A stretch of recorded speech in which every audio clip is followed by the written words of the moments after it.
Je vous emmène aujourd'hui à Reims. Regardez l'ange qui se trouve sur la flèche de la cathédrale à 87 mètres de haut. Et cette magnifique cathédrale gothique, nous arrivons par le chevet avec, vous voyez malheureusement, beaucoup d'échafaudage à cause des travaux qui sont entrepris, mais on voit malgré tout les contreforts, les gargouilles, toute la structure gothique tellement jolie et si ancienne. Voilà le portail du transept nord avec le beau Dieu et surtout, regardez là-haut, le Christ ressuscité. Le beau Dieu est représenté avec un globe à la main qui représente la terre.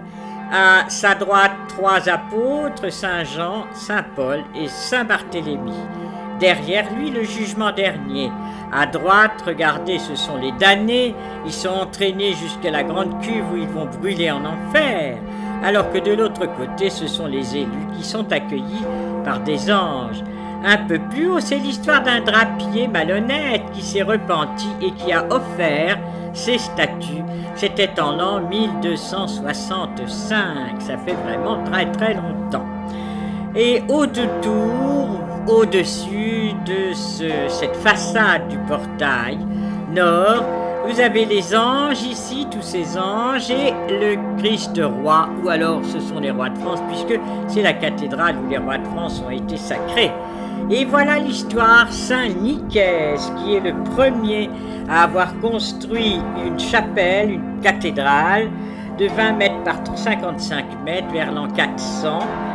Et là, c'est des épisodes de sa vie. Il a été décapité par les Vandales.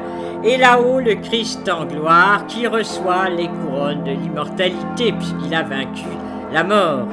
Nous continuons maintenant pour arriver sur la façade d'entrée de la cathédrale. Regardez les 2 tours qui ont été construites entre 1252 et 1275, en 25 ans.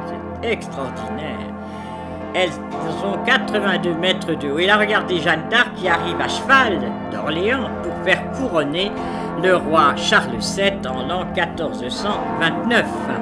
Cette statue a été érigée là en 1920 quand Jeanne d'Arc a été canonisée à Rome. Mon grand-père était là ce jour-là. Il m'a toujours raconté ce grand événement de sa vie. Voilà, la cathédrale, elle est somptueuse, magnifique. Elle a eu bien des aventures. Et regardez là, c'est la galerie des rois. Voilà, elle au milieu, c'est Clovis, premier roi baptisé à cet endroit avant que la cathédrale n'existe. Voilà le couronnement de la Vierge, car tous les petits 3 porches sont consacrés à l'exaltation de la Vierge Marie, ce qui est un sujet rare, surtout pour 3 grands portails comme ceux-là. Tout à fait à droite, vous avez le portail de l'Annonciation de la Visitation, le Christ et son supplice ici, avec tous les anges qui apportent les éléments du supplice, la couronne d'épines, les clous. Et au-dessous, vous avez les prophètes qui ont annoncé l'arrivée du Christ. Vous les avez là, tous magnifiques, les mêmes années, 1275, vous voyez Saint Jean-Baptiste. Sur le trumeau, c'est le baptême de Clovis en 496. Puis tous ces prophètes qui ont annoncé l'arrivée du Christ. De l'autre côté, le 2e ange qui fait le pendant à l'ange du sourire sur l'autre portail. Et regardez tous les drapés qui sont si bien dessinés. Revenons maintenant à l'autre portail, celui à nouveau de la Vierge. Cette fois-ci, il s'agit des saints et des martyrs de France qui accueillent la Vierge ou qui vont vers la Vierge. Regardez la reine de Saba à droite, le drapé est absolument magnifique. Là, un évêque, un autre personnage assez énigmatique. Ce sont les saints et les grands personnages qui ont accueilli ou propagé le culte de la Vierge Marie. Et voilà le très célèbre ange du sourire. Regardez bien, c'est admirable. Quand vous pensez que cette statue a 900 ans, Elle est sculptée dans une pierre qui, avec le temps, a pris un ton rosé tout à fait extraordinaire, ce qui n'est pas le cas des autres statues de la cathédrale. Maintenant, nous regardons sur le haut du tympan, c'est le Christ crucifié, et puis tout en haut, regardez, en haut des 82 mètres de haut, cette magnifique façade.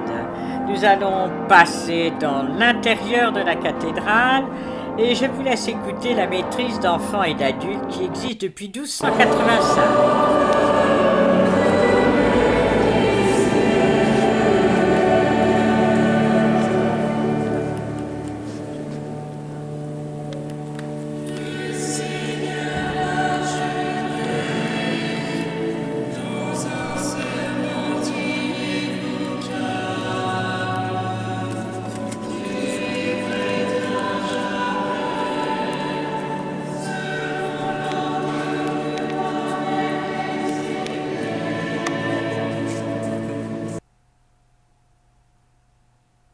Il y avait un concert ce jour-là, ainsi j'ai pu profiter du merveilleux acoustique de cette superbe cathédrale qui a 2303 statues. C'est la cathédrale de France où il y en a le plus et toutes sont relativement bon état et restaurées.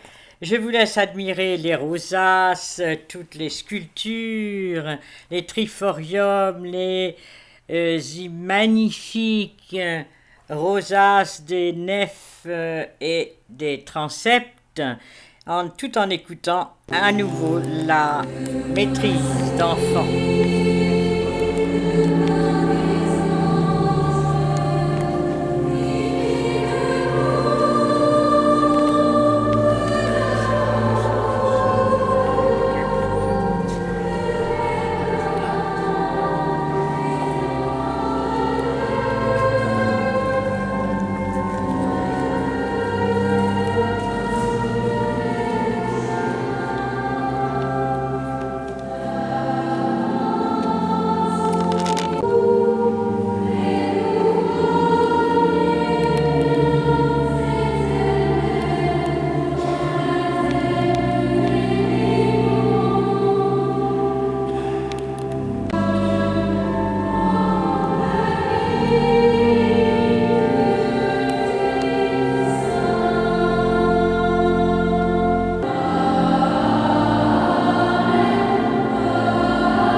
Après ce magnifique Amen, un Alléluia.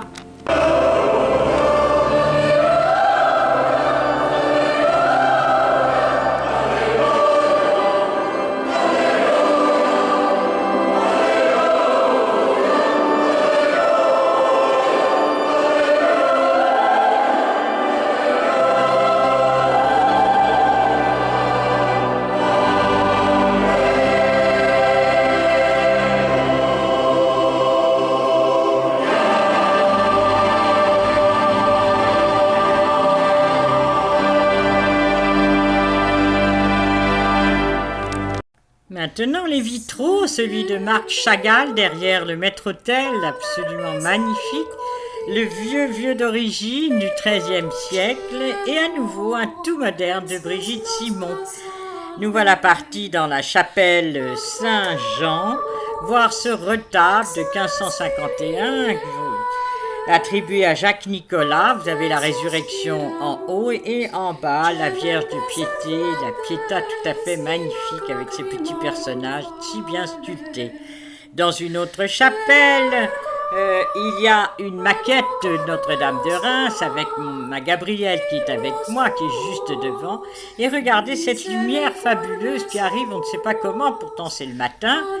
Et quand l'autre grand-mère chez laquelle nous déjeunions a demandé à Gabrielle ce qu'elle avait vu, elle a répondu « La lumière de Dieu dans la cathédrale ». Sur cette jolie phrase d'enfant, je vous laisse admirer Notre-Dame de Reims, qu'elle vous protège, qu'elle protège vos familles. Et je vous laisse maintenant, car il y a encore beaucoup d'autres choses à voir dans Reims.